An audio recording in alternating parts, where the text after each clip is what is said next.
The hour of 9 a.m. having arrived, the House will come to order. Members, please take your seats. Sergeants at arms, please close the doors of the House. Prayer today will be offered by our colleague, Representative Burgos. Immediately after prayer, we will recite the Pledge of Allegiance. Members and guests, please rise as able.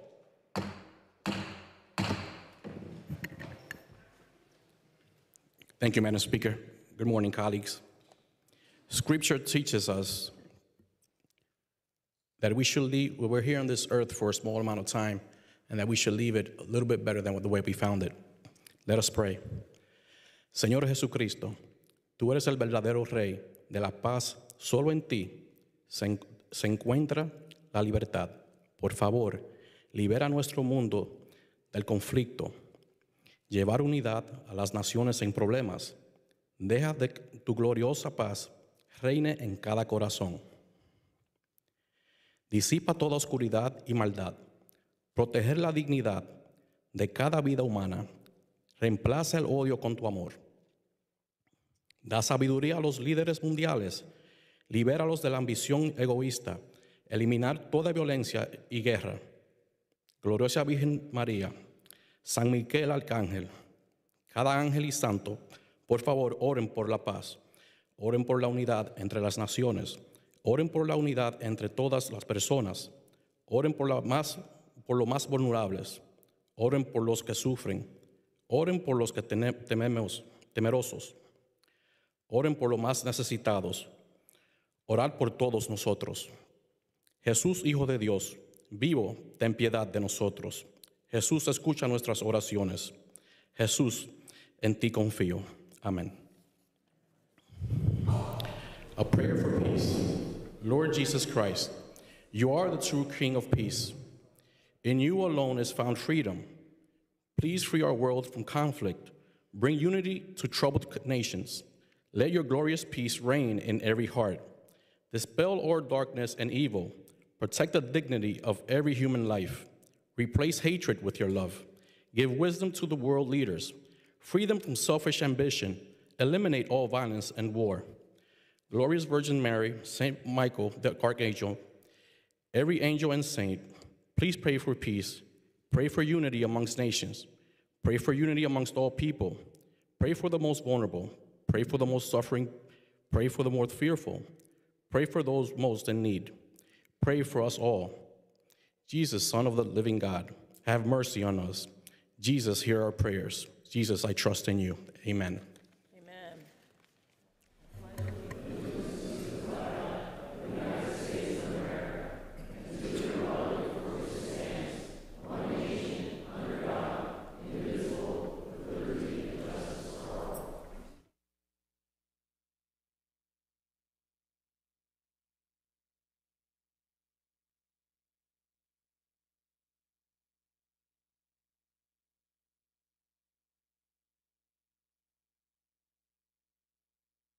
Sergeants at arms, please open the doors of the House.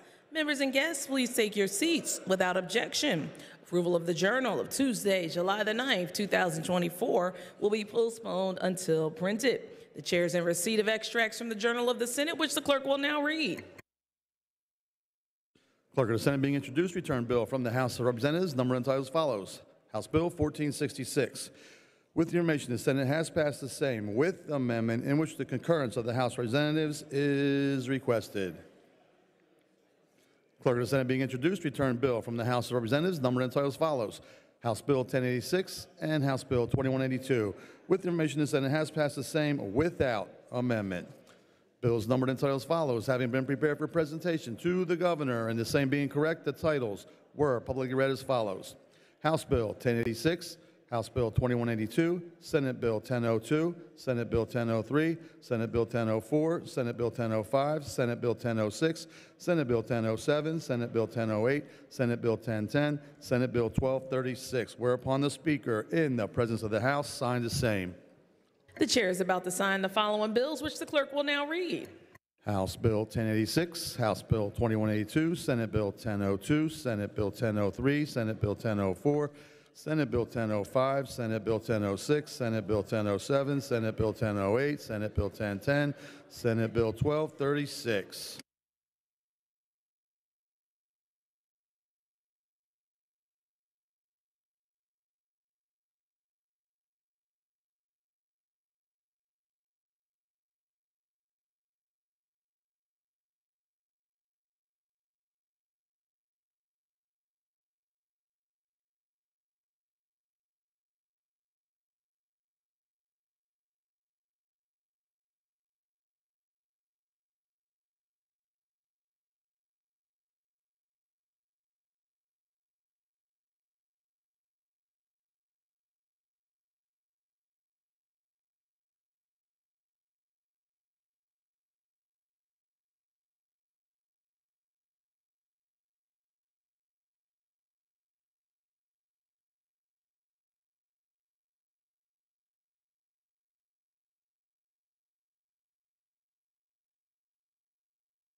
Are there requests for leaves of absence? Chair recognizes the majority whip, who indicates there are none. The chair recognizes the minority whip, who indicates there are none. The chair is about to take the master roll call. Members will proceed to vote.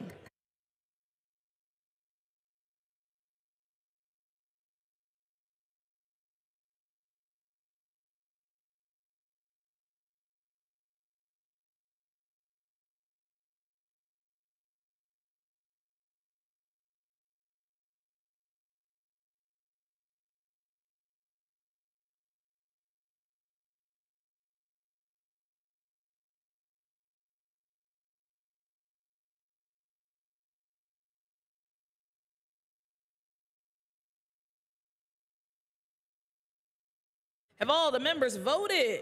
Have all the members voted?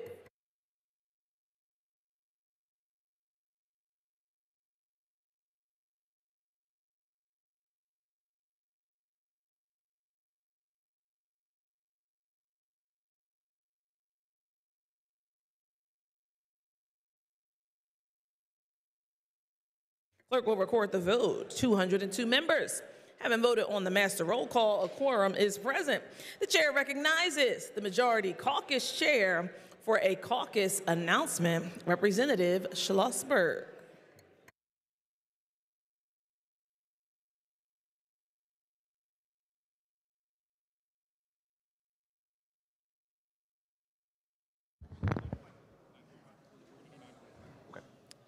Thank you, Madam Speaker. Madam Speaker, there will be an immediate meeting of the House Rules Committee. House Democrats will caucus at 10 o'clock. We will be prepared to return to the floor at 11:15. Chair requests the gentleman state where the Rules meeting will be happening. Apologies, Madam Speaker. The Rules Committee will be in the House Majority Caucus room. I'll be over here if anyone needs me. Chair thanks the gentleman. Chair recognizes the gentleman, Representative Dunbar, for a caucus announcement. Thank you, Madam Speaker. Republicans will caucus at 9:45. Republicans caucus at 9:45. Thank you, Madam Speaker. Chair thanks the gentleman. Chair recognizes the gentleman from Lackawanna County for a committee announcement. Representative Mullins. Thank you, Madam Speaker. The Appropriations Committee will meet in the Majority Caucus Room at 9:45 a.m. That's 9:45 a.m. for a House Appropriations Committee meeting in the Majority Caucus Room. Thank you, Madam Speaker.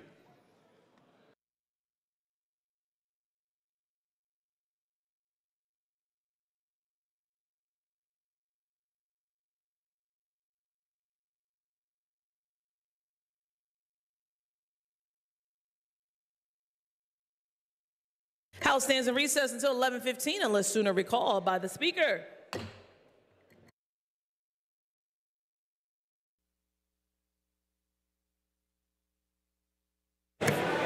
The hour of 11:30 having arrived, the House will come to order. Members, please take your seats. The chair recognizes Representative Harris, Chair of the Committee on Appropriations, who reports the following bills. House Bill 1617, re-reported as committed. Will the House agree to the report it's agreed to? House Bill 2383, re-reported as committed. Will the House agree to the report it's agreed to?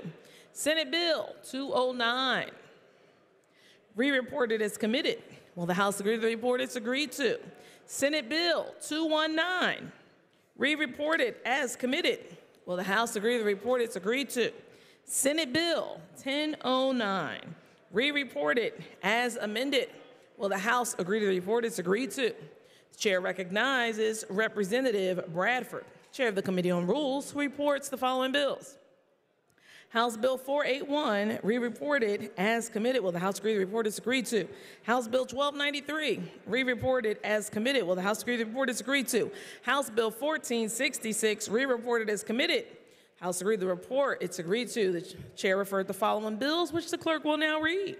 Referrals, July 10th, 2024. House Bill 2049, Appropriations. Senate Bill 1242, Education. Senate Bill 698, Game and Fisheries. House Bill 2490, Labor and Industry.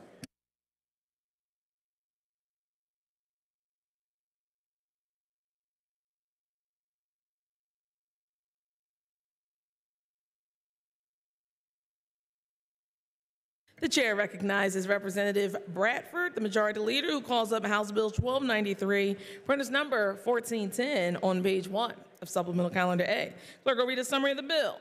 This bill requires schools to notify parents and legal guardians when their child is involved in or experiences bullying. Chair rules the following amendment out of order for violating House Rule 20, A05477. The gentleman, Representative Schweier, for what purpose does the gentlelady from Cumberland rise?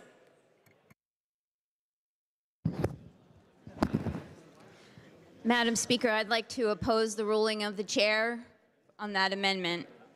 The gentlelady, Representative Gleim, appeals the ruling of the chair that Amendment A05477 violates House Rule 20. House Rule 20 provides that no bill shall be passed containing more than one subject. The subject of the underlying bill, House Bill 1293, provides for policies relating to bullying. The amendment, A05477, adds a second subject to the bill by providing for scholarships for non-public school students. Shall the decision of the chair stand as the judgment of the House? Chair recognizes the floor leader, Representative Cutler. Chair recognizes Representative Gleim. Yes, Madam Chair. I appeal the ruling of the chair on this particular amendment because the past program amendment would serve the bottom 15% of students in poverty who want a viable option when bullied. Okay, and we know for a fact that bullying is one of the top 3 reasons why these particular students and parents want an option to choose where their child goes to school, because bullying is one of the major factors, Madam Chair. Chair thanks the gentlelady on that question. Chair recognizes the gentleman from Lancaster, Representative Cutler. Thank you very much, Madam Speaker. Madam Speaker, as described, the underlying bill deals with bullying and bullying prevention. And as also described, the plain language of the amendment deals with those students who are in fact bullied. It is a number one reason why individuals choose a different learning environment. Therefore, we're helping the people that this bill intends to target. Both include bullying, both the bill and the amendment, and therefore the ruling of the chair should be overruled. Thank you, Madam Speaker. Chair thanks the gentleman. Those in favor of sustaining the chair's decision will be voting aye. Those opposed, no. Members will proceed to vote.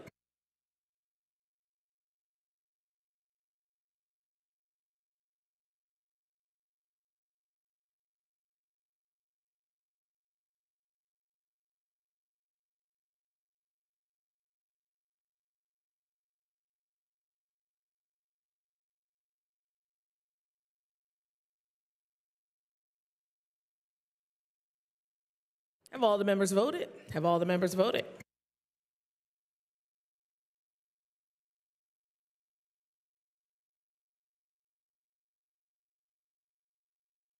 Clerk will record the votes on the motion. The yeas are 102, the nays are 100. Less than the majority of the members elected having voted in the negative. The decision of the chair stands as the judgment of the House. The gentleman, Representative Schweier, offers Amendment A05426. Will the House agree the amendment on that question? Chair recognizes the gentleman from the Lehigh, Majority Chair of Education, Representative Schweier. Thank you, Madam Speaker. Amendment 05426 adds a definition for cyberbullying. It adds notification to parents and guardians that the notification must be within 5 days of the reported incident. And school entities' notification to a parent about an incident or reported bullying or cyberbullying or retaliation must comply with the Federal Family Educational Rights and Privacy Acts. I believe this is an agreed to amendment, certainly is with the prime sponsor of the bill, and I encourage a yes vote. Thank you, ma'am. Chair thanks the gentleman on that question. Chair recognizes the gentleman from Bedford, Minority Chair of Education, Representative Topper. Thank you, Madam Speaker. I appreciate the work of the chairman and the maker, and this is an agreed to amendment from my behalf. Thank you. Chair thanks the gentleman. Those in favor of the amendment will be voting aye. Those opposed will be voting no. Members will proceed to vote.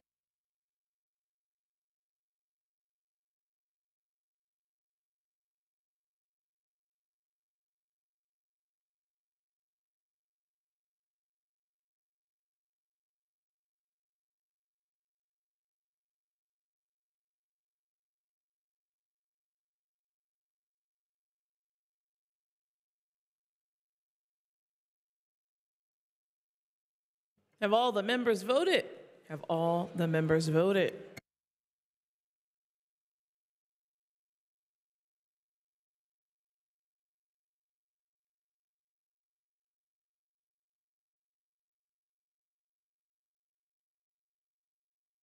Clerk will record the vote on the amendment. The ayes are 202, the nays are 0. The amendment is agreed to.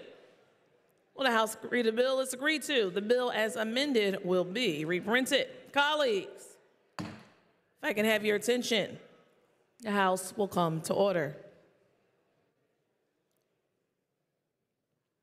This morning, our colleague that serves Montgomery County has some special guests seated with him, seated to the left of the Speaker's rostrum.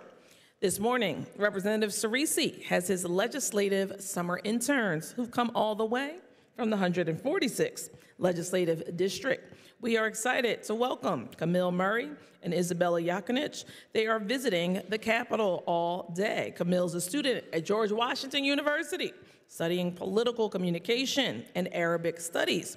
Isabella is a student at Westchester, studying political science, international relations, journalism, and Spanish. Students, please stand. Welcome to the floor of the House. Thank you for your hard work this summer.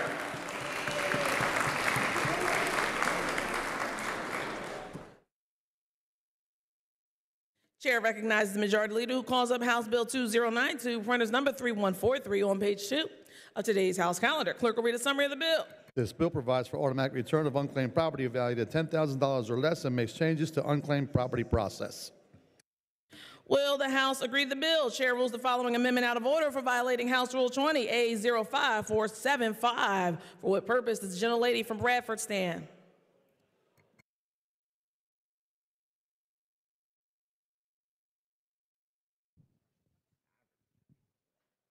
I'm sorry, Madam Speaker. Is this amendment in order? It was ruled out of order. The House Okay. Rule 20. Okay. Then I would like to be recognized to appeal that. Gentlelady's in order and may proceed. Thank you.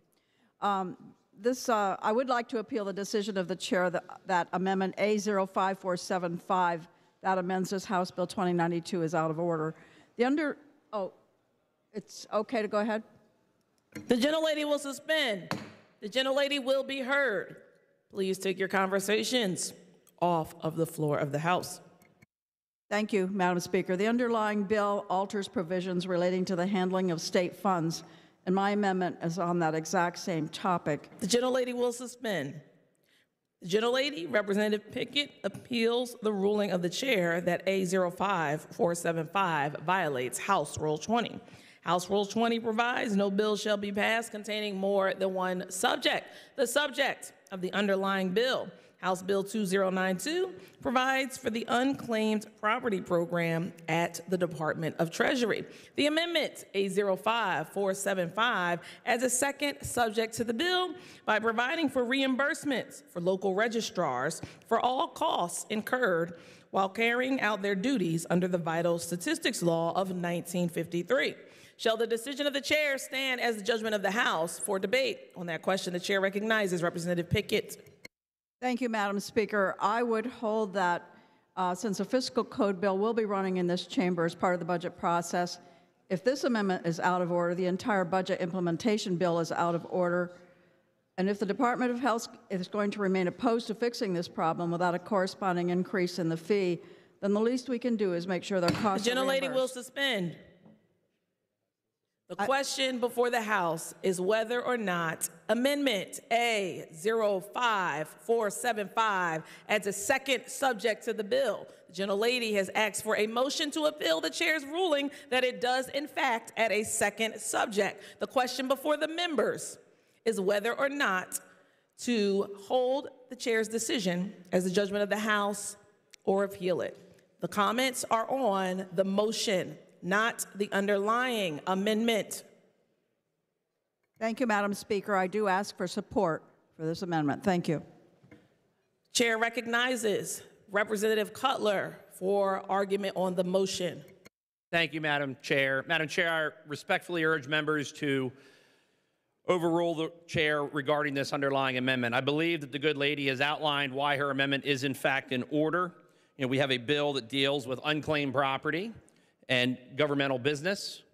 As she mentioned, there will be a fiscal code at some point later regarding the budget that will be much broader than both this bill and her underlying amendment as it is currently drafted. That is why we must overrule the ruling of the chair. And I'd simply remind members that earlier we had a bill that dealt with child pornography definitions that included a statute of limitation changes.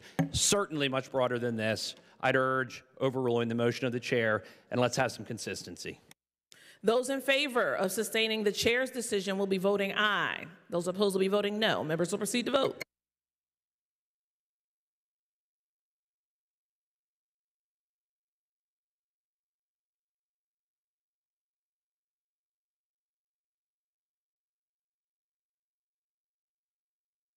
Have all the members voted?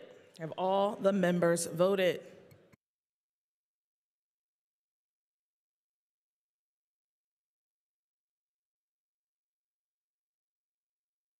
Clerk will record the vote on the motion. The ayes are 102, the nays are 100. Less than a majority of the members having voted in the negative, the decision of the chair stands as the judgment of the House. Will the House agree the bill is agreed to? Chair recognizes the Majority Leader who calls up House Bill 2339, printer's number 3172. On page 3 of today's House calendar, clerk will read a summary of the bill. This bill ensures that the costs for hospital services are publicly available in accordance with federal law and provides patients information about facility fees and advance sale procedures. Will the House agree the bill? Gentleman Representative Rowe offers A05440. Will the House agree to the amendment? On that question, the chair recognizes the maker of the amendment, the gentleman from Union, Representative Rowe. Thank you, Madam Speaker. I will be withdrawing Amendments A05440 and Amendment A05441. Chair thanks the gentleman. Will the House agree to the bill? It's agreed to. Chair recognizes the Majority Leader who calls up House Bill 2344, printer's number 3406 on page 3 of today's House calendar. Clerk will read a summary of the bill. This bill codifies existing powers of the Attorney General related to health care mergers and provides for advanced notification of mergers and acquisitions. Will the House agree to the bill? Representative Schweier offers Amendment A05307. Will the House agree to the amendment? Chair recognizes the gentleman from the Lehigh, Representative Schweier.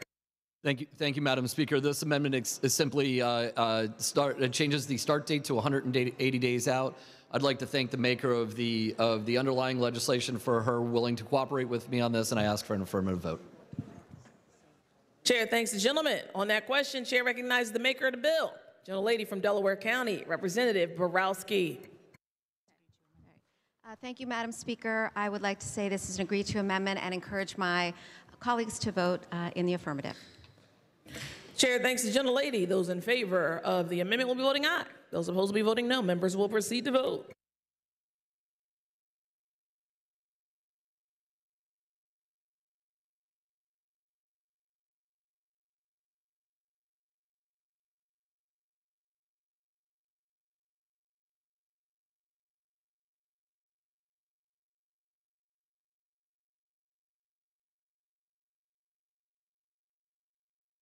Have all the members voted? Have all the members voted?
Clerk will record the vote. On the amendment, the ayes are 148, the nays are 54. The amendment is adopted.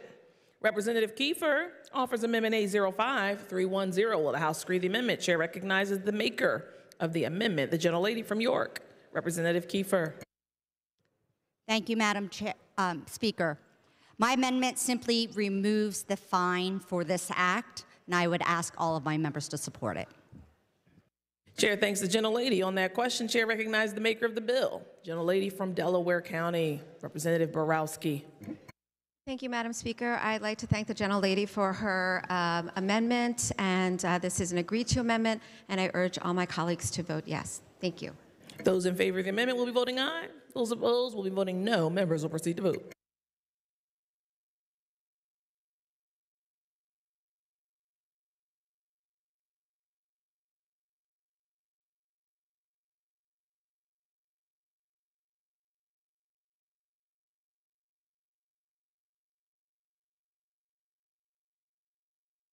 Have all the members voted? Have all the members voted?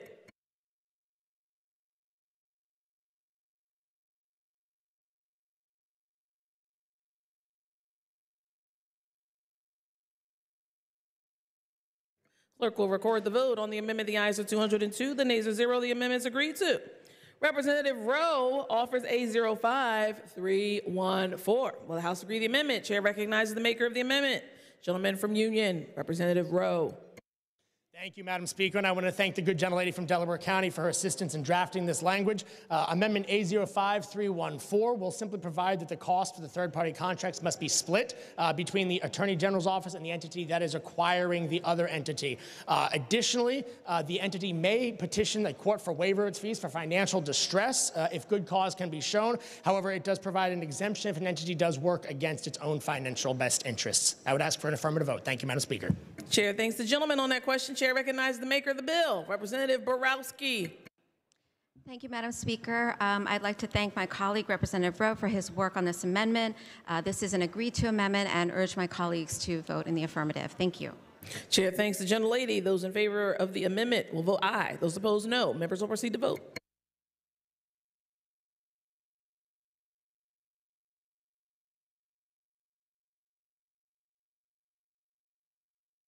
Have all the members voted? Have all the members voted?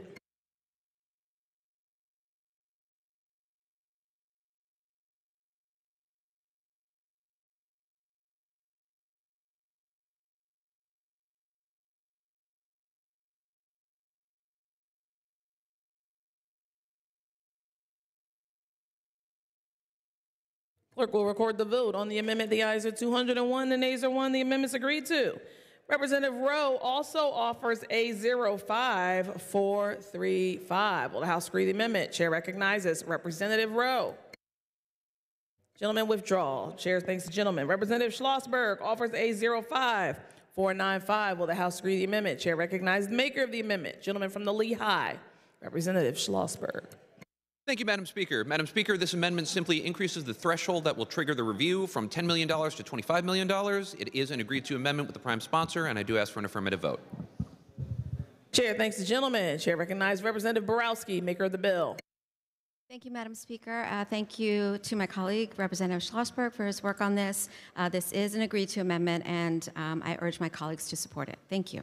Chair thanks the gentlelady. Chair recognizes the gentleman, Representative Heffley, Carbon County. Thank you, Madam Chair. While I do agree that this amendment will make the bill better, I still think the underlying bill is flawed and not needed. I will be voting no. I would encourage a negative vote on this. Those in favor of the amendment will be voting aye. Those opposed will vote no. Members will proceed to vote.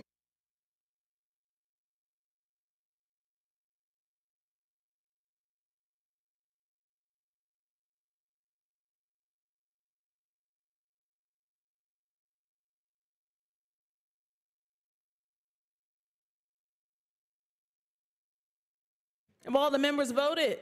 Have all the members voted?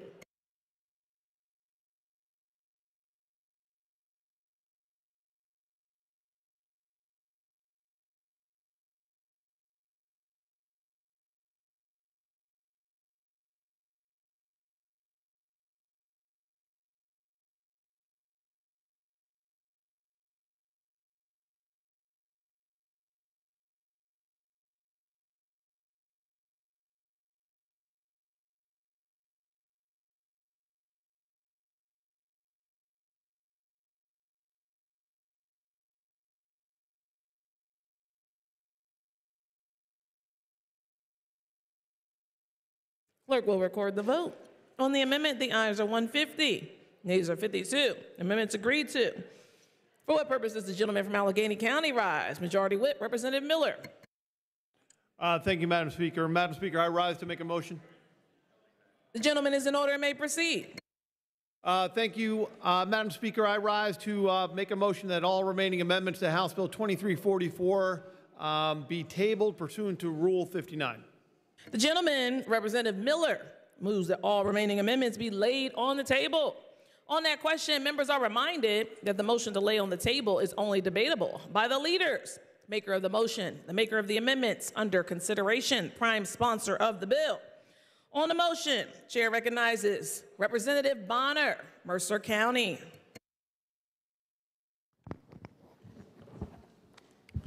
Thank you, Madam Speaker. Madam Speaker, I've introduced 7 amendments to this legislation. This legislation has particular interest to me as a result of my background being 45 years in the hospital and medical field. And the amendments that I have proposed are only meant to strengthen this bill. There are no political agendas for this particular amendment or amendments. And having been involved in merger contracts, discussions, negotiations between hospital facilities, this amendment, along with the other 6 amendments, simply go to common contractual terms and conditions that are sought by all sides in merger agreements. So I would ask the august body to vote to allow the consideration of these amendments because, again, the purpose of these amendments is to strengthen the bill, in no way to weaken its effect. So I thank the members for their consideration and for listening to my viewpoint on this matter. Thank you, Madam Speaker. Chair thanks the gentleman. On that question, Chair recognizes the gentleman, Representative Cutler. Thank you, Madam Speaker. Madam Speaker, I also rise in opposition to the motion to table the amendments. I've often encouraged members to share their stories and life experiences and why they came here. And the reason is because as a varied body of 203 different members, we all don't have the expertise that we need in every individual field that might come before us. So it's incumbent upon us to listen to those individuals, such as the good gentleman from Mercer County, who does in fact have this experience and is offering half a dozen amendments that could potentially improve the bill. We should have the opportunity to be heard and fully debate these issues. Presumably, they are on point and would be in order since they were not ruled out of order, and instead we have a motion to table. We should not truncate this debate. We should not end the ability to openly discuss the impacts of healthcare mergers, and this motion does just that. It will deny patients the opportunity to have an access and a voice in this debate, and I believe that the motion to table should be opposed. Thank you, Madam Speaker. Chair thanks the gentleman. Those in favor of the motion will vote aye. Those opposed will vote no. Members will proceed to vote.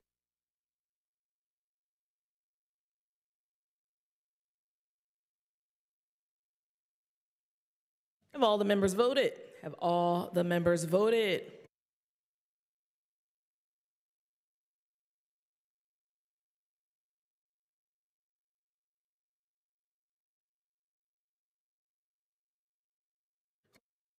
Clerk will record the vote. The ayes are 102, the nays are 100. Majority having voted in the affirmative. All remaining amendments are laid on the table. Will the House agree the bill is agreed to? The bill as amended will be reprinted. The chair recognizes the majority leader who calls up Senate Bill 1154, printer's number 1713, on page 2 of today's House calendar. Clerk will read a summary of the bill.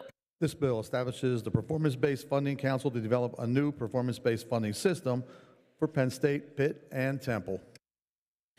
Representative Kiefer offers A05499. Will the House agree the amendment? Chair recognizes the gentlelady from York, Representative Kiefer. Thank you, Madam Speaker. Many times we get in arguments on this floor regarding the funds that we give to our non-state schools. So they're state-related, but they're not state-owned schools. And so whatever their activity they're engaging in on their campus becomes issues on this floor as we discuss whether or not we should support them. But what is our interest in funding students and higher education in these institutions in the first place? It's the students and it's our workforce. That's our interest. And so my amendment would simply take the funds that we appropriate to these three state-related schools, Pitt, Temple, and Penn State, puts it into a scholarship fund that is managed by FIA, and then drives those dollars out directly to the students. And they can take that scholarship funding and choose any Pennsylvania school or higher education program in this Commonwealth to attend. And that helps all of us, whether they choose to go to Pitt, or maybe it is York College, maybe it is a cosmetology school, whatever it may be, we can support our students and we directly fund them this way. And so I think this is long overdue. It shifts this debate that we've been having for year over year, and I would ask my colleagues for your support on this amendment. Thank you. Chair thanks the gentlelady. On that question, Chair recognizes the gentleman, Representative Schweier. Thank you, Madam Speaker. This is not an agreed to amendment, and I'm going to ask for a negative vote. Thank you. Those in favor of the amendment will vote aye. Those opposed will vote no. Members will proceed to vote.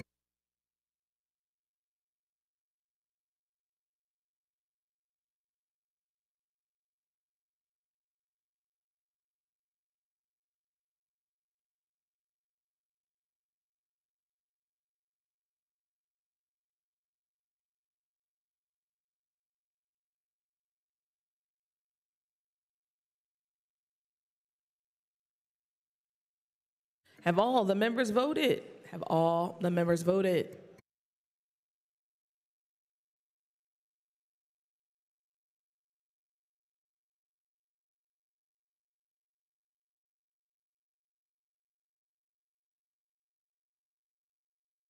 Clerk will record the vote on the amendment. The ayes are 95, the nays are 107. The amendment fails. Well, the House agreed the bill is agreed to. Chair recognizes the Majority Leader who calls up House Bill 1617, printers number 1901 on page 2 of Supplemental Calendar B. Well, the House agreed the bill is agreed to. Clerk will read the title and a brief description of the bill. This bill amends Title 42 to provide funding for Pennsylvania legal aid without raising fees.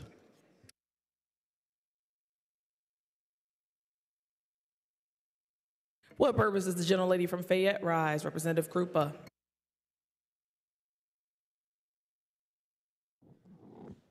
Madam Speaker, I would like to make a parliamentary inquiry and request a ruling concerning my potential conflict I may have under House Rule 65 and by extension Article 3, Section 13 of the Pennsylvania Constitution. House Bill 1617 concerns, among other things, funds for the Pennsylvania Legal Aid Network, which provides civil legal services for lower-income individuals. In my case, I serve without compensation on the board of the Pennsylvania Legal Aid Network. Under the House rules, do I need to recuse myself from this vote? I'm happy to abide by the ruling of the chair. Chair thanks the gentlelady for her parliamentary inquiry. The gentlelady is a part of a class and therefore may vote. Thank you, Madam Speaker. This bill's been considered on 3 different days and agreed to. The question is, shall the bill pass the House finally? On that question, the chair recognizes the gentleman from Montgomery County. It's now the time for you to speak, sir. Representative Briggs. Thank you, Madam Speaker. I rise today to ask for an affirmative vote on House Bill 1617. Madam Speaker, this bill will fund one of the 4 most important parts of our legal system. I believe we need to adequately fund our courts, law enforcement, indigent defense, and community legal services. This bill is a modest increase in funding for community legal services. The Pennsylvania Legal Aid Network is an organization which provides leadership, funding, and support to a network of nonprofit legal aid organizations throughout the Commonwealth. These programs work tirelessly to protect and advance the civil legal rights of Pennsylvanians living in poverty through the provision of free civil legal services. By providing legal services to those in need, the Commonwealth can prevent homelessness, secure vital benefits, and empower vulnerable individuals to take control of their lives. In addition, this is a good investment. For every dollar we invest in civil legal community services, Pennsylvania gains $12 in return. This return on investment is remarkable. Madam Speaker, last year alone, the Pennsylvania Legal Aid Network helped over 200,000 clients understand and exercise their legal rights as homeowners, tenants, employees, spouses, and consumers. The services provided by the network's legal aid organizations are often critical to helping people navigate situations like gaining or maintaining health insurance and public benefits, preventing eviction, foreclosure, and utility shutoffs, seeking an expungement or pardon for old and minor criminal records, and supporting survivors of domestic violence. Without access to legal remedies and support, the consequences of these cases can be severe. Families can lose their children, homes, health care, and financial stability. Madam Speaker, this is a good investment, and I implore the members to vote yes. Thank you, Madam Speaker. Chair thanks the gentleman. Agreeable to the provisions of the Constitution, the yeas and nays will now be taken. Members will proceed to vote.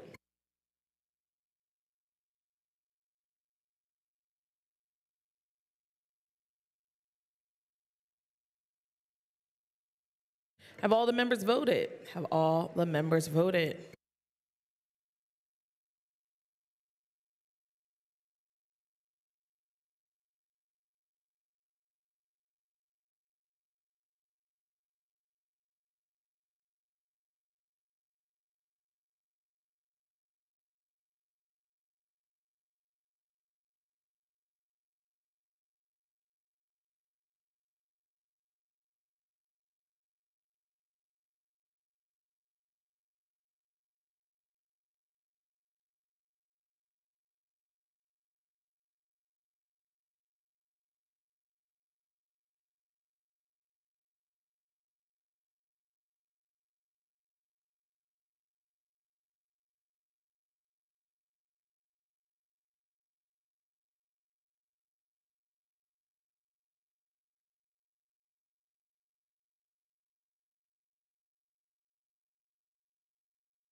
Clerk will record the vote. On final passage of the bill, the yeas are 117, the nays are 85. The majority required by the Constitution having voted in the affirmative, bill passes the House finally, and the clerk will present the same to the Senate for concurrence.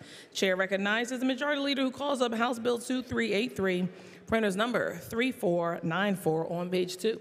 Supplemental Calendar B. Will the House agree the bill is agreed to? The clerk will read the title and a brief description of the bill. This bill establishes the Older Adult Mentor Volunteer Program to allow qualified seniors the ability to volunteer and mentor in schools through the use of Central Registry. This bill's been considered on 3 different days and agreed to. The question is, shall the bill pass the House finally? Agreeable to the provisions of the Constitution, the yeas and nays will now be taken. Members will proceed to vote.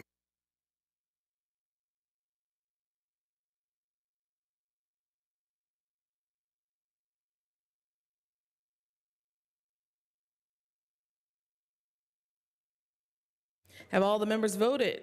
Have all the members voted?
Clerk will record the vote. On final passage of the bill, the yeas are 158, the nays are 44. The majority required by the Constitution having voted in the affirmative. The bill passes the House finally, and the clerk will present the same to the Senate for concurrence.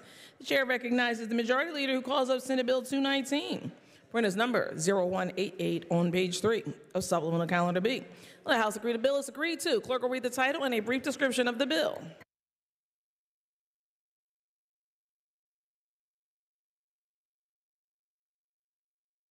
This bill allows a second-class city to participate in long-time owner-occupant property tax exemption program. This bill's been considered on 3 different days and agreed to. The question is, shall the bill pass the House finally? On that question, chair recognizes the gentlelady from Allegheny, Representative Benham. Thank you, Madam Speaker. I rise to just offer my remarks for the record. Thank you. Chair thanks the gentlelady. On that question, chair recognizes the gentleman from Lebanon, Representative Schlegel.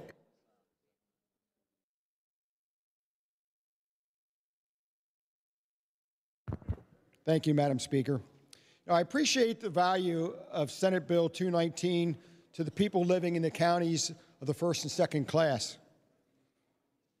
However, I'm saddened that neither the city of Lebanon, which I represent, where baseball immortal Babe Ruth once worked, nor the city where I grew up, Lancaster, are unable to benefit from the same programs, even if all their variables were the same.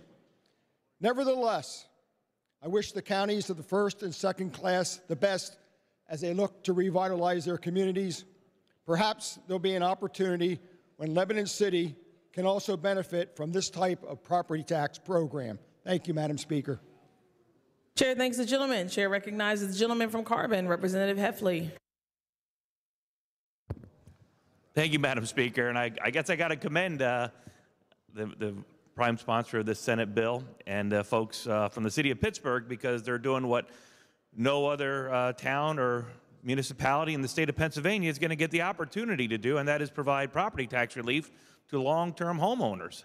Why this body, which represents members from across this Commonwealth, would single out one particular constituency and provide them with a certain level of property tax relief and deny it through tabling of amendments yesterday to anybody else in its Commonwealth makes absolutely no sense. And if you care about the residents that you represent and you think they should have property tax relief, I would ask you to vote no on this bill. Thank you, Madam Speaker. Chair thanks the gentleman. Chair recognizes the gentlelady from Allegheny, Representative Gatos.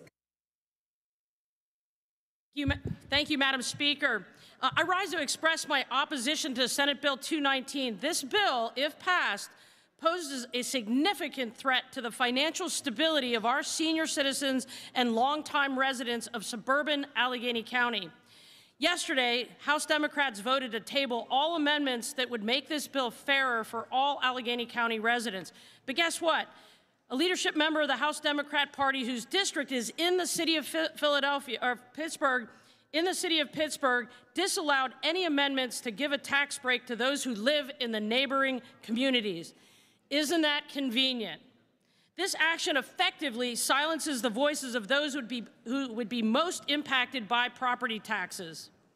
I am opposing Senate Bill 219 because it would enable the city of Pittsburgh to establish the Longtime Owner-Occupant Tax Program, or called LOOP. This program is designed to provide property tax relief exclusively for city residents based on their years of home ownership and property taxes.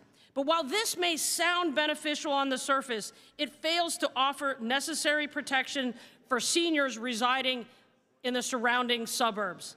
It is simply not fair.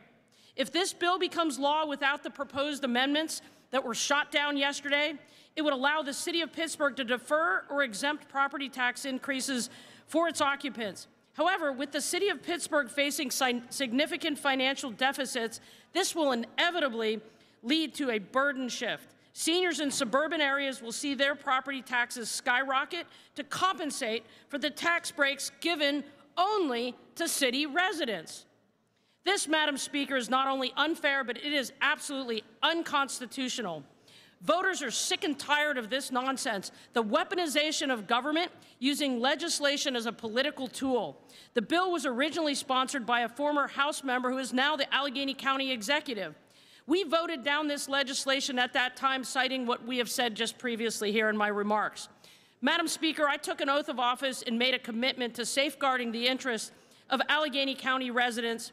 Our seniors deserve to live their golden years without the fear of being taxed out of their home. And that's everybody in Allegheny County, not just a select few, which the Democrat majority is deciding to get a tax break.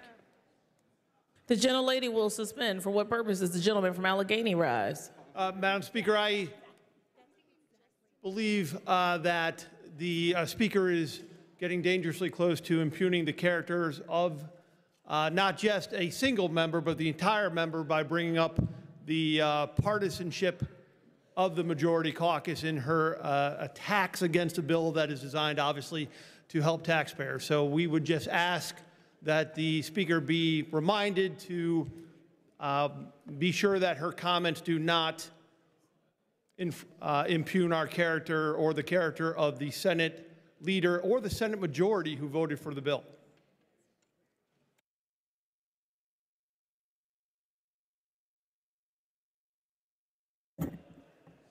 The gentleman's point is well taken. The gentlelady will not impugn the integrity or character or motives of any members in this body or another chamber in this Pennsylvania General Assembly. Point of order, Madam Speaker. The gentleman is in order and may proceed. Madam Speaker, respectfully, I believe the good lady was simply stating facts. When you make votes, you own the results. I don't believe... The gentleman will suspend. That is not a point of order. I apologize, Madam Speaker, but I actually do have a point of order. At what point do the facts of the votes infringe upon someone's character as categorized by the majority and not just merely a statement of facts? The gentleman will suspend. That is also not a point of order.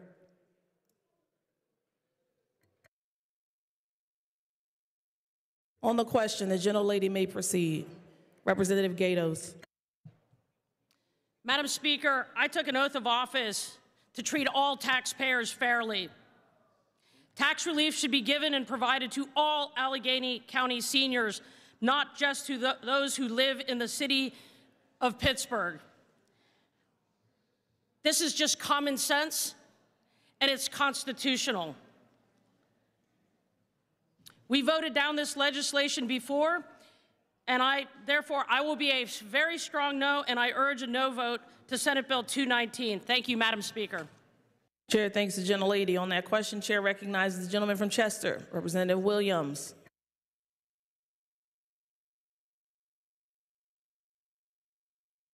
Thank you, Madam Speaker. I'll be brief. A taxation system is closed, meaning this: you need to bring in as much revenue as you have tax expenditures. If you are going to cut taxes for people in the city of Pittsburgh, then you must also reduce your expenditures. And yet we know that's not going to happen. Instead, we know expenditures for government right now are going through the roof as the economy remains grossly inflated. So my question is this: where's the money going to come from? And I'm going to tell you where it's coming from. They're going to ask for us in a general appropriation or an education appropriation to subsidize the city of Pittsburgh, which means that every tax break that only the city of Pittsburgh is getting is going to be borne by your constituents in every county that is not the county of the second class. Unless you represent Allegheny County, you ought to be strongly opposed to this legislation. Thank you. Chair thanks the gentleman. Chair seeks final speakers before going to the floor leaders. On that question, Chair recognizes Representative Cutler. Thank you very much, Madam Speaker. Madam Speaker, I spoke earlier about the need to share personal experiences. And I understand the goals of this proposal. It is to help some with their property taxes. I'd like to share my own experience in my home school district, where this is in fact not an experiment, but a reality. And we don't have to make this decision in a vacuum. We've got actual numbers. Madam Speaker, Clean and Green is a similarly designed program. Clean and Green allows some properties the benefits of property tax reduction. Now, we might argue that it's a great and noble cause to preserve open space and help farmers, and I would agree. But as the good gentleman from Delaware County just pointed out, that property tax shift is borne locally. What does that mean to the non-participatory property owners in my home school district? What that means, Madam Speaker, is those who don't participate in the programs, other residences pay on average about 30 to 32% more in their property tax bills. That's the first problem with this proposal, because that shift will happen locally. You will have some winners and you will have some losers. We've got decades of public record available all across the Commonwealth with a known program and known outcomes. That's the first point. The second one, Madam Speaker, is, as the good gentleman from Carbon County pointed out, this proposal only gives limited property tax relief to some. Let me repeat that. This does not help property tax payers all across the Commonwealth. Now, certain areas have a property tax problem, others do not, but it is very clear that the first and second class counties do. That's why they're included in this bill.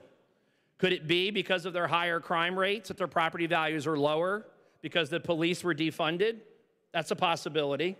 Could it be because this shift will occur locally, that it will be borne disproportionately by the suburbs? I think that's a likely outcome as well. Madam Speaker, to be very clear, I'm not impugning the motives of my colleagues who might support this, but I'd like to explain why I voted myself personally, and explain my own motive yesterday regarding some of the amendments and the parliamentary procedures that were done. We believe people should have a voice in their ability to locally raise or lower property taxes in the proposal. That amendment was tabled. Madam Speaker, there was a way to get this done to allow participation by those directly impacted, and that opportunity and their voice was denied. Therefore, I am a no, and I urge other members to be a no, because this bill, as drafted, helps a very, very small portion of properties at the expenses of those in the same municipality and offers zero help across the rest of the Commonwealth. Thank you, Madam Speaker. Chair thanks the gentleman. Agreeable to the provisions of the Constitution, the yeas and nays will now be taken. Members will proceed to vote.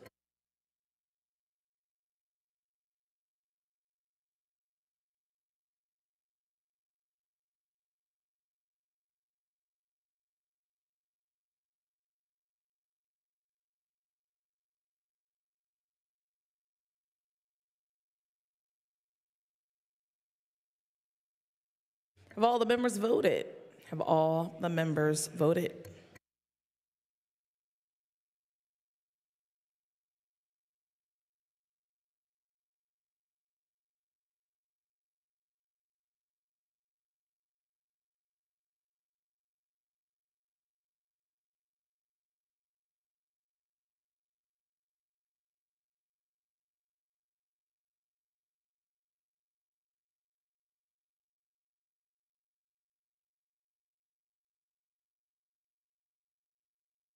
Clerk will record the vote on final passage of the bill. The yeas are 102, the nays are 100. Majority required by the Constitution. Having voted in the affirmative, the bill passes the House finally.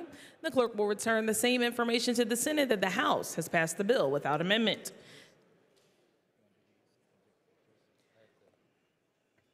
The House will temporarily be at ease.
The House will come to order. The chair recognizes the majority leader who calls up Senate Bill 656, printer's number 1811, on page 4 of today's House calendar. Will the House agree the bill is agreed to? Clerk will read the title and a brief description of the bill. This bill provides for definitions and for imposition of tax exemptions and deductions and providing for electric vehicle road user charge. This bill's been considered on 3 different days and agreed to. The question is, shall the bill pass the House finally? On that question, chair recognizes the gentleman from Adams, Representative Mao. Thank you, Madam Speaker. Lots of people think that if you own an electric vehicle, you must be rich. At least that's the feedback I got when I mentioned this in the caucus room. And as someone that drives an EV, I think I know a little bit about them, and I can tell you they came down in price, way down.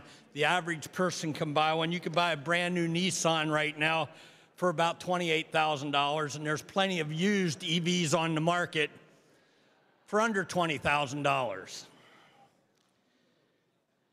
Everyone that drives an EV will not argue with you that we need to pay our fair share to use the highways.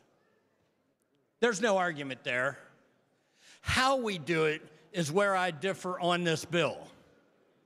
I've talked to Senator Rothman about this and said, look, we need another alternative as to paying just a flat fee. There was a bill in this House a year or so ago, a couple years ago, that addressed this situation and said, let's do it. Let's give the people an option to either do the flat fee or do it based on mileage. It would be optional. And the bill said, once you reach that flat fee amount, then you would stop paying in for that year's registration. That makes a whole lot of sense. The reason I mentioned that EVs are now within reach for the common person to drive is because there's a lot of people that don't have extra money. A lot of people that work very, very close to their home, that put very few miles on their vehicle in a year's time. Or there's people that only drive their EVs during the spring through fall months for whatever reason. But yet we're going to charge them. This bill charges them the full rate no matter what. This bill needs to have the option in it for people to either pay by the miles they drove, and it would be voluntary to do that, or to pay the flat rate. That would be acceptable. But to charge that young person that doesn't drive very many miles the same as someone like myself that puts on 25 to 30,000 miles a year is unfair to that young person. Or that retired person that drives very few miles to pay the same as I would in a flat rate. It's unfair to that person. I don't think this bill is ready for prime time. I think we send it back and say, incorporate a bill that gives people the option to sign up to pay for the usage of the highways by the miles they drove. And for that reason, I will be a no vote on this bill. Thank you, Madam Speaker. Chair thanks the gentleman. On that question, chair recognizes the gentleman from Center, Minority Chair of Transportation, Representative Benninghoff. Thank you, Madam Chairman. I actually rise to support this. I'm not generally one for adding some of the fees, but this is really an issue of fairness. As technology continues to change, the needs and the demands to repair our roads and bridges are also in demand for funding. Those who choose to buy an electric vehicle do so, and that's fine. That's their right. But the rest of us are paying right now to take care of these roads and bridges. This bill is a compromise over many, many months of work with the majority chairman, my good friend Ed Nielsen, and the Senate. There were other renditions of this. But the number is based on the average utilization of fuel by gasoline vehicles and what the tax burden would be on those drivers for an average use of mileage per year. There's been other concepts to go through, but frankly, this, in my opinion, is a more fair way to go. It has a indexing that it'll go up another 50 the following year. and therefore be closer to what the average fossil fuel driver is. At the end of the day, we all have a responsibility to fund these roads, fund our bridges, and do the safety. These vehicles have a lot of weight to them, and their impact is significant. It's about being fair across the state, and I'd ask for a yes vote on Senate Bill 656. Thank you. Chair thanks the gentleman. On that question, Chair recognizes the gentleman from Chester, Representative Williams. Thank you, Madam Speaker. We've been dealing with how to tax EV drivers now for several years. And in fact, in my corporate job, this is something we struggled with for the last decade, which is how do you charge for the fair share use of an EV driver on our roads? And let me tell you, as the previous speaker, the minority chairman of the Transportation Committee said, an EV does more damage to the roads than your conventional car. It's because of the weight of the car, and it's predominantly because of the torque being applied to the ground because it can accelerate so much faster than your traditional vehicle. Now, we can do as one previous speaker said, which is to charge based on mileage. But I challenge you to think about this. We have a way right now of knowing which miles you drive in Pennsylvania, which you need to know in order to assess a tax based on mileage. You can only tax a person for their conduct in Pennsylvania without violating the federal Constitution's Interstate Commerce Clause. And that's by way of making use of your navigation system to know where you're driving your miles. And I'd ask every one of you in here, how willing are you for the government to know where you are taking your car? I'm not willing to do that. I value my privacy, and I think most Pennsylvanians do.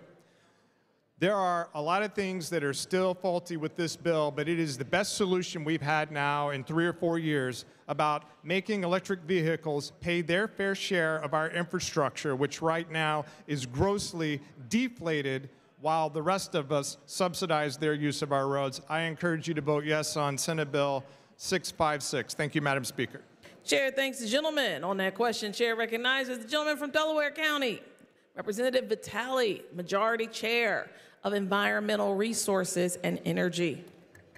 Thank you, Madam Speaker. I rise in opposition to Senate Bill 656.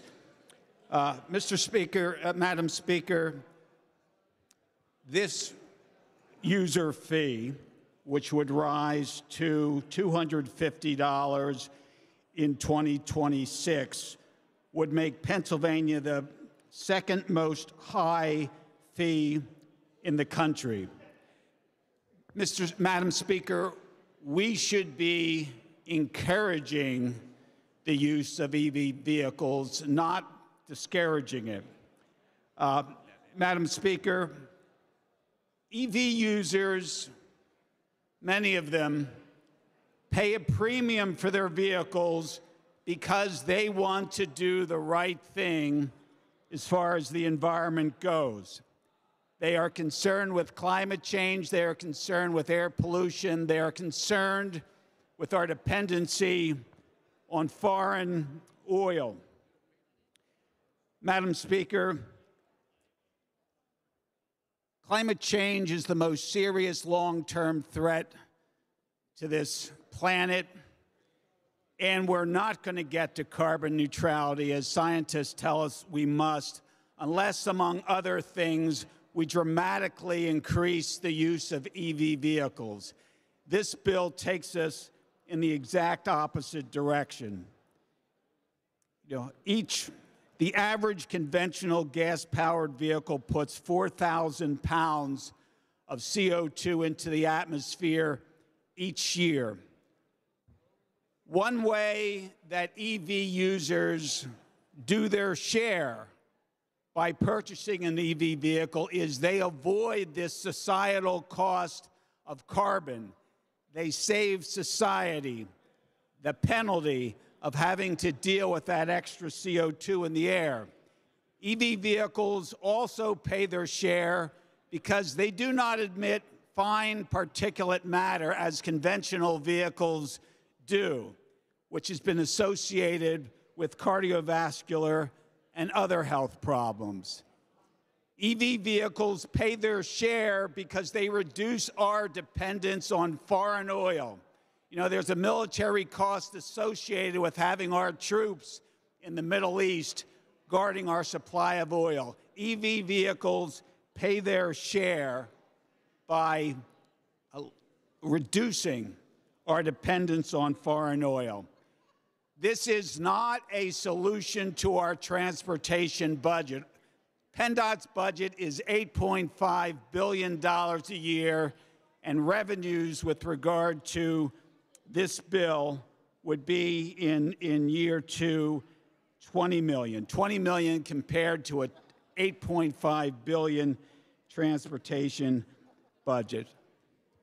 You know, Madam Speaker, this is the wrong direction to go. We ought to be encouraging those of us who want to do the right thing by having all the societal benefits of EVs, not discouraging it by putting one of the highest EV fees in the country on Pennsylvania EVs. So I ask for a no vote.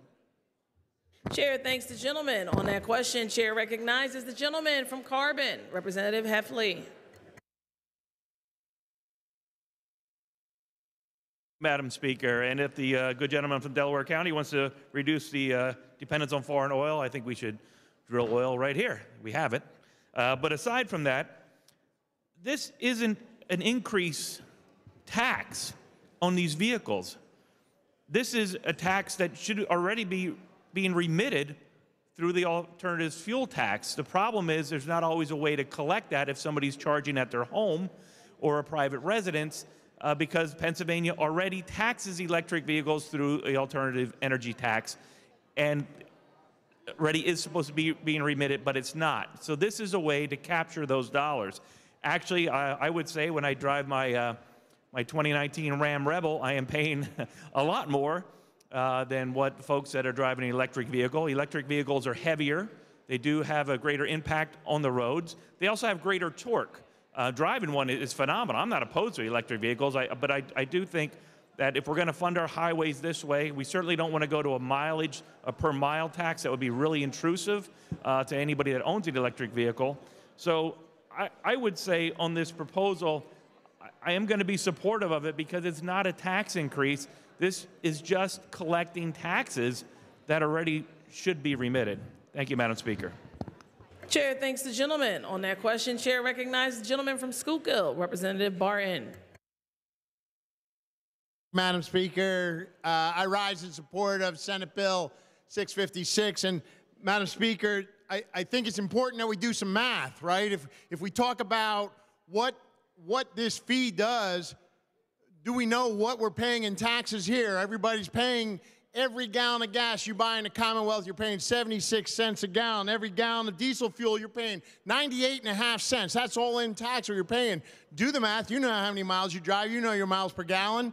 And do that math. This is a bargain. And the good gentleman from Delaware County, the Environmental Resources and Energy chairperson, shared with us that this would be the second highest in the country. Well, this is the second highest taxed in the country, too. So it only makes sense that it would replicate that.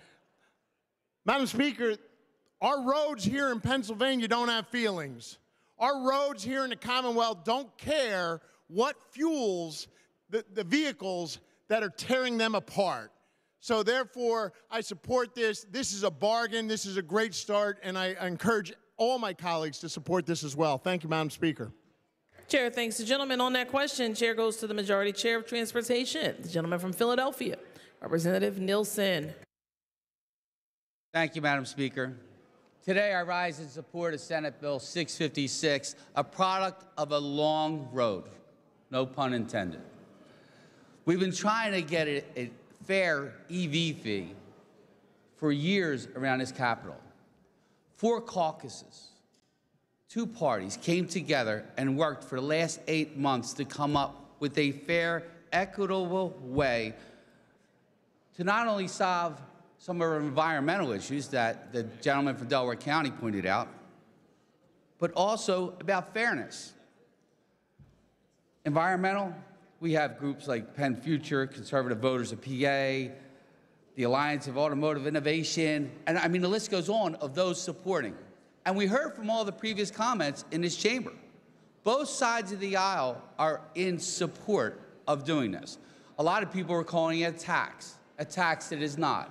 It is a fee to use our roadways, a fair and equitable fee. The average user in Pennsylvania pays about gas car owner pays $285 a year. This is much lower than that. So I ask for an affirmative vote, and I appreciate my colleagues on both sides of the aisle, all the staff members in the House and Senate that worked to get this bill to prime time, because this is ready for prime time. I ask for a yes vote. Thank you, Madam Speaker. Chair thanks the gentleman. On that question, Chair recognizes the gentleman from Philadelphia, Representative Hohenstein. Thank you, Speaker. Climate change is the issue that we need to be dealing with and addressing more than any other because of its impact on our future. Now, this bill does do some really, really good things, and it is, as my honorable chairman recognized, a bipartisan effort that does something that we haven't been able to do for years. But it doesn't go far enough. We still need to establish a system in this state to fund the upkeep and maintenance of our roads and our bridges. We still need to have a fundamental system of our energy policy that isn't made up with hodgepodges of one bill here, one bill there. So this is a fantastic bill that does move everything forward, but it also has a lot of elements that kick the can down the road. And we will need to address these issues in the future of both our energy usage and our basic fundamental transportation funding.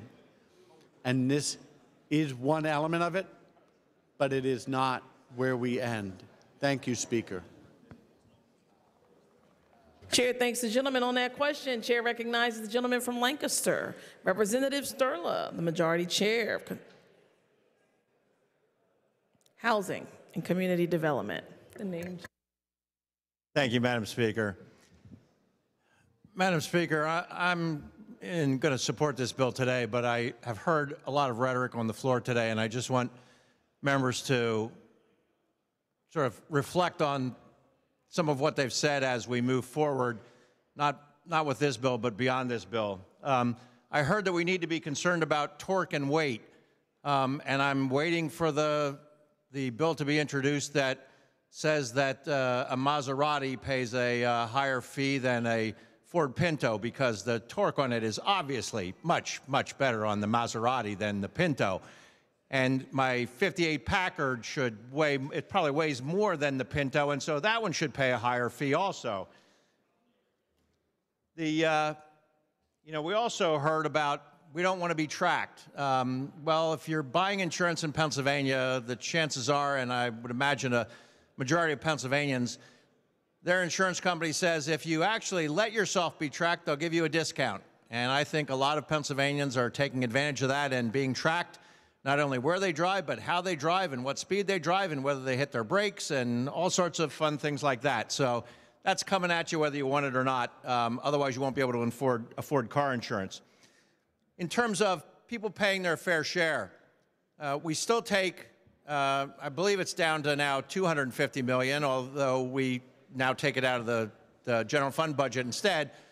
$250 million out of the motor license fund to pay for state police patrols in municipalities that don't pay for local police protection. You know, those municipalities that defunded their police years ago and don't have any local police and now charge the state to patrol the roads in their municipalities.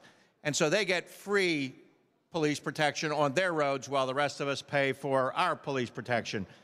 Also, if you drive the turnpike, I think you pay about 10 cents a mile. My vehicle gets about 22 miles to the gallon, so I'm paying an extra $2.20 a gallon to be able to drive on the turnpike so that I can fund other roads in the state of Pennsylvania, because the way the turnpike toll is set up, a good portion of that goes to fund roads in other parts of the state. And the other parts of the state that it funds those roads primarily is in areas that have less than 10,000 cars a day, because unless you have about 10,000 cars a day, your road doesn't pay for itself in terms of gas tax. And so I haven't seen any proposals yet, although, heck, I might introduce one that says we actually look at a stretch of road and say, how much does it cost to do 10 miles of road where they get few cars? You know what? The fee for that stretch of road is $2 a mile instead of 2 cents a mile in a highly traveled road. So if we want to be serious, if we really want to be serious about how we're funding roads and bridges in the state of Pennsylvania, and we really want to be fair, let's get to congestion pricing. Let's get to look at what roads pay for themselves and what roads don't, and let's stop a little bit of the rhetoric. Thank you, Madam Speaker. Chair thanks the gentleman. Chair seeking final speakers before going to the floor leaders. Chair recognizes the gentleman from Lancaster, Representative Cutler. Thank you, Madam Speaker, very much. I rise in support of this bill, and I'd like to run through some of the reasons why, Madam Speaker. I understand the good gentleman from Delaware County, who I have a great deal of respect for. I understand his arguments regarding climate change and the impacts on the environment, but I want everybody to hear the unspoken part of that argument. He says it's our greatest crisis and that everybody else should subsidize it. That's essentially what is being said in an argument against this bill. Madam Speaker, I think one of the great environmental catastrophes that is overlooked in the solely environmental argument is as follows. There's no discussion of lithium possibly being mined in open pits by children or slave labor. And some would have you believe that electricity just magically appears at the charging station. The truth is, in large part, it is fueled by hydrocarbons. Now, some might want to replace that eventually by creating increased demand with solar panels and wind turbines. But the truth is, Madam Speaker, the solar panels, the lithium batteries, and sometimes the cars might be made in China. And that's important, because that would support their economy, not ours. Not our economy that has a strong oil and gas presence. That, by and large, actually funds our current road system. But, Madam Speaker, let's move away from the environmental arguments and the issues related to foreign exports from countries such as China coming here. The issue, Madam Speaker, is actually much simpler. When you look, the good gentleman, the majority chair from Philadelphia, he used a slightly more to-date number, $285, I believe, was the number he quoted, that the average automobile user pays in fuel tax. That's a significant number. I think we recognize that impact. The policy reason that the fuel tax was chosen over a registration fee in those cases is because it is the closest representation to a mileage tax that is possible. Now, as fuel standards go up, the problem with an environmentally only argument, as has been offered by some, is it is that carbon-based fuel tax that in fact funds our roads currently. So let's have a real and intellectual discussion about miles per gallon and what the average person pays. Now, I was using slightly dated numbers because they fall in the same time frame. I was using $277 is what the average user paid approximately 2 years ago, prior to the inflation that we've seen in the fuel prices, because of many of the restrictive environmental policies that we've implicated in our own country, and the instability of the world around, as the good gentleman from Delaware County pointed out, requiring military presence in many countries. But, Madam Speaker, here's the reality. Department of Transportation says that there's a voluntary system in place and that these users should already be submitting this tax through the Alternative Fuels Tax Program. Well, we have approximately, in 2022, we had 43,000 cars that were registered here. And while the good gentleman bemoaned that only $20 million would be raised in this fee, here's the math. In 2022, a grand whopping total of $589,000 was turned in for 43,000 vehicles. Now, let's do the math. The average EV user, that breaks down to $13.70 is what they're currently submitting. That's actually less than the car registration of anybody, whether it's an EV or a combustion engine. Madam Speaker, respectfully, this is about parity, this is about funding our roads, and we should all be a yes. Thank you.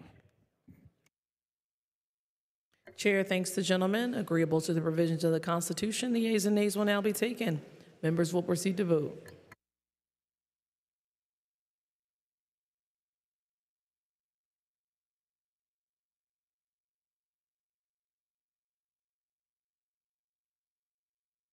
Have all the members voted? Have all the members voted?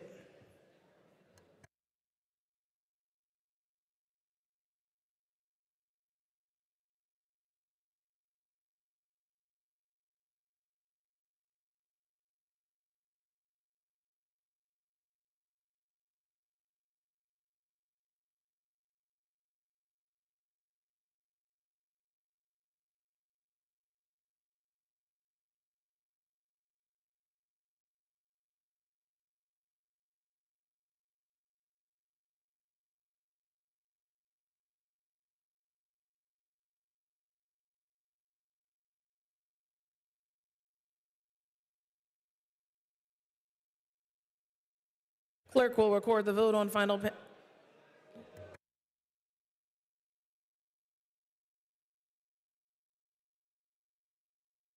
Clerk will record the vote on final passage of the bill. The yeas are 190, the nays are 12. Majority required by the Constitution. The bill passes the House finally, and the clerk will present the same to the Senate with the information that the House has passed the bill with amendment in which concurrence from the Senate is requested. The chair recognizes the majority leader who calls up House Bill 1466, printer's number 3487, page 1, supplemental calendar C, for concurrence in Senate amendments. Question is, will the House concur in amendments inserted by the Senate? The chair recognizes the gentleman from Erie, Representative Bizzarro, for a brief description of the Senate amendments. Thank you, Madam Speaker. The Senate amended this bill to include language recommended by the Uniform Law Commission and to clarify the enactment date. It passed 49-0. I want to thank the members for their support, and I ask them for their affirmative vote. Thank you, Madam Speaker. Chair thanks the gentleman. Agreeable to the provisions of the Constitution, the ayes and nays will now be taken. Members will proceed to vote.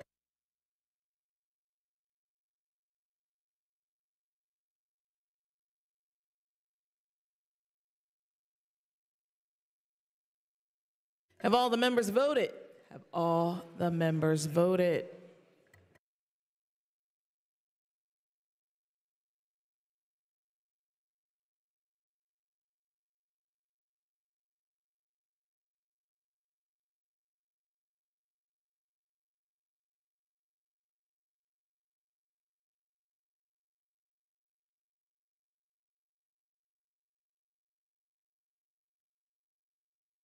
Clerk will record the vote. The ayes are 202, the nays are 0. Majority required by the Constitution. Having voted in the affirmative, the bill passes the House finally, and the Senate will receive the information that the House has passed the bill with the Senate amendments, in which concurrence is sought. The majority leader moves that the following bill be removed from the active calendar and be placed on the table calendar. House Resolution 460.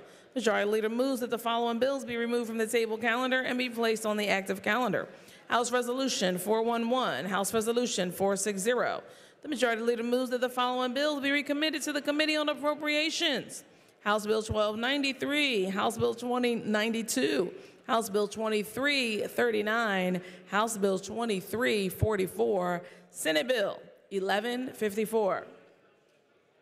Chairs in receipt of extracts from the Journal of the Senate, which the clerk will now read. Bill's number and title as follows. Having been prepared for presentation to the governor and the same being correct, the titles were publicly read as follows. House Bill 1466. Whereupon the Speaker, in the presence of the House, signed the same. Chair is about to sign the following bills, which the clerk will now read. House Bill 1466.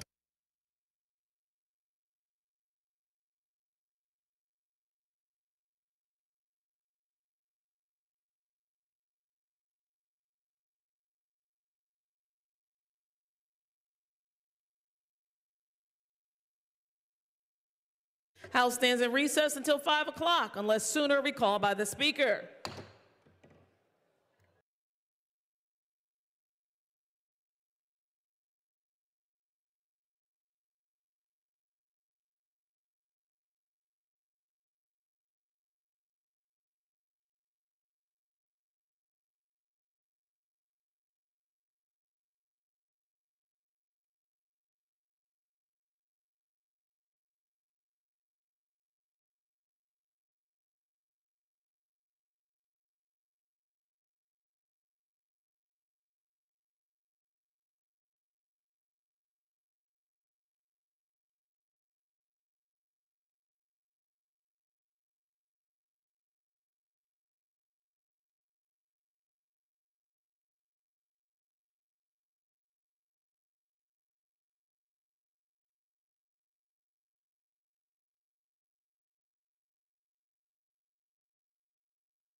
The House will come to order. Chairs in receipt of extracts from the Journal of the Senate, which the clerk will now read. Clerk of the Senate being introduced, return bill from the House of Representatives, numbered and titled as follows. House Bill 1032, House Bill 1993, House Bill 2216. With information, the Senate has passed the same with amendment in which the concurrence of the House of Representatives is requested. Clerk of the Senate being introduced, informed that the Senate has concurred in the amendments made by the House of Representatives to Senate Bill numbered and entitled as follows. Senate Bill 447. Bills numbered and entitled as follows. Having been prepared for presentation to the governor and the same being correct, the titles were publicly read as follows. Senate Bill 219 and Senate Bill 447, whereupon the Speaker, in the presence of the House, signed the same. The chair is about to sign the following bills, which the clerk will now read. Senate Bill 219 and Senate Bill 447.